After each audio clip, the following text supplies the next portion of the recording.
Внимавајте каде ги поставувате фотографиите на вашите деца. Сексуални предатори ги превземаат и ги ставаат на порно сајтови. Најчесто местот каде ја прават својата колекција се токму социјалните мрежи, како што се Facebook и Twitter.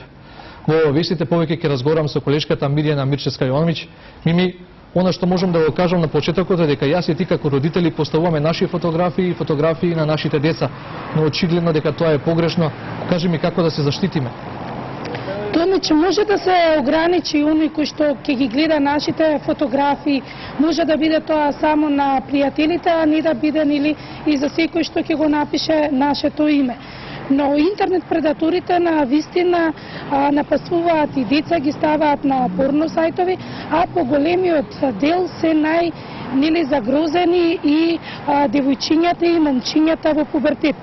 Затоа како можеме ние да се заштитиме, разговараме со драги Змијанац од првата детска амбасада Мегеши.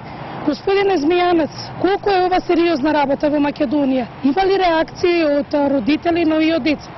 За жал, децата и родителите плаќаат данок на недоволната подготвеност и информираност да се справат со современите комуникацијски системи. Имено границата се спушта на отварање на профили на Facebook на деца се помали и помали. Родителите не се доволно информирани како да извршат родителска контрола, а децата се осамени, отуѓени и во виртуелниот свет се почесто наивно влетуваат во мрежата на сексуалните предатори и педофили. Не размислуваат пред да постират било каква фотографија, какви репрекусии ќе има по себе, не очекувајќи дека таа може да биде дистрибуирана на неограничен број места во неограничен временски простор и на тој начин да се компрометира детската личност и да се влие на правилниот раст и развој на детето. Одговорноста за жал е пред се на родителите. Тие се тие кои отвараат профил, тие се тие кои треба да имаат увид какви содржини децата посетуваат на интернет, но тука се институциите ако затаи недоволната информираност на родителите. Имено Дирекцијата за заштита на лични податоци, оделението, односно секторот за заштита од криминал, компјутерски криминал и нашиот дежурен СОС телефон, односно детската амбасада, се тие кои постојано упатуваат, апелираат дека приватноста на детето мора да биде загарантирана и дека родителите мора да внимаваат какви фотографии, какви видеоматеријали постираат на профилите на децата, бидејќи тие се заслужни за отварањето на овие профили.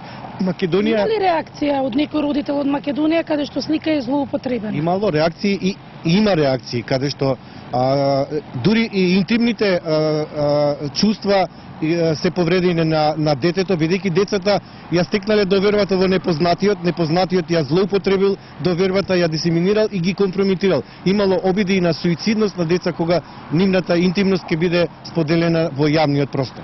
Така, како да се заштитат оние најмладите, да прифаќаат, кои пријатели да ги прифаќаат, како да постираат, затоа што свесни сме на секој излегување кај да соди младите го прават селфи, ето познато и ставаат фотографија. Ние уште пред 6 години заедно со Метаморфозис имаме еден приручник води за родители, деца и наставници околу безбедно на интернет. Пред неколку години заедно со австралиската амбасада исто така издадовме водич за борба против сајбер насилство. Значи децата мора да знаат дека не треба да споделуваат никакви лични податоци на социјалните мрежи, не треба да дадат податоци каде живеат, место на улица, каде се наоѓаат. Секоја фотографија што ќе биде споделена, многу добро да размислат дали ќе стават во паблик или во пријатели на пријатели, но со резерва дека и пријатели на пријатели може да бидат злоупотребени.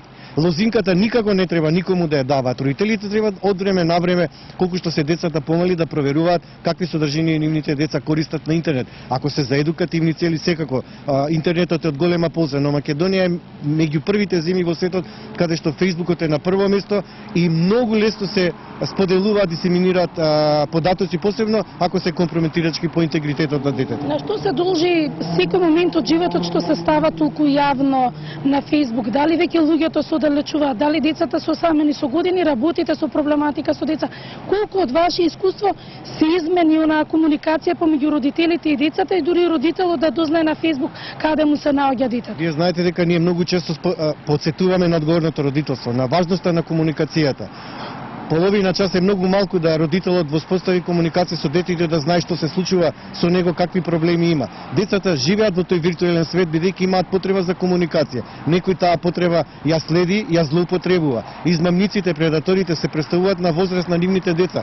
Дури закажуваат и средби. Децата многу често стануваат и жртва на педофилите кои ги злоупотребуваат децата преку интернет.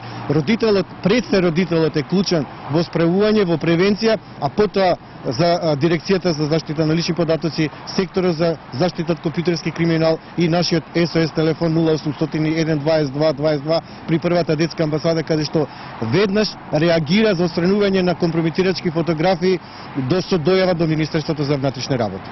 Ви благодарам на гостувањето. Томич, дали имате некоја прашање?